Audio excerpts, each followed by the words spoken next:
त्याची कधी नव्हते एखादा हिंदी चित्रपट लागायचा, पण दर शनिवारी तो चित्र पाहण्याचा एक वेगळा आनंद होता त्या काळामध्ये. मांडी घालून म्हणजे असं की तो काळ 76-77चा किंवा त्याच्यानंतर त्यांची ते त्या शाळेमध्ये होतेच.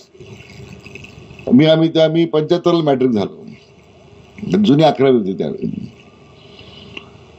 पण तो एक शाळेमध्ये जो आनंद वेगळा होता पाहण्यामध्ये, आता कोणी बसणार का मांडी घालून? आता तर इथं आपण इतकं सुंदर व्यवस्था झालेली आहे सिनेप्लेक्स मध्ये, आम्हाला असं वाटलं की इथंच थांबून राहावं. अप्रतिम साऊंड सिस्टीम आहे डॉल्बीची, किंवा आता तंत्रज्ञान बदललंय, त्याचा उल्लेख माननीय आशिष शेलार साहेबांनी केला.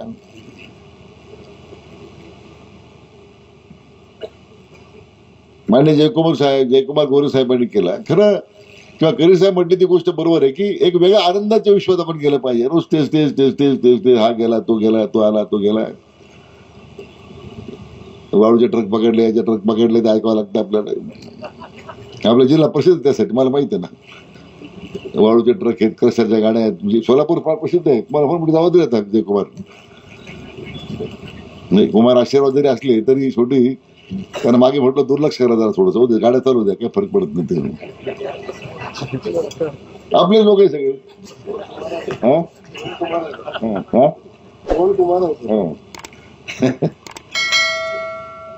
परंतु या सगळ्या झकाझकीमध्ये केव्हा तरी एकदम एक सुंदर चित्रपट पाहावा. तंत्रज्ञान एवढं पुढे गेलेलं आहे. त्याचा उल्लेख शेलार साहेब म्हटले की आर्टिफिशियल इंटेलिजन्सच्या माध्यमातून एक सगळं विश्वास बदललेलं आहे, आणि त्यानिमित्तानं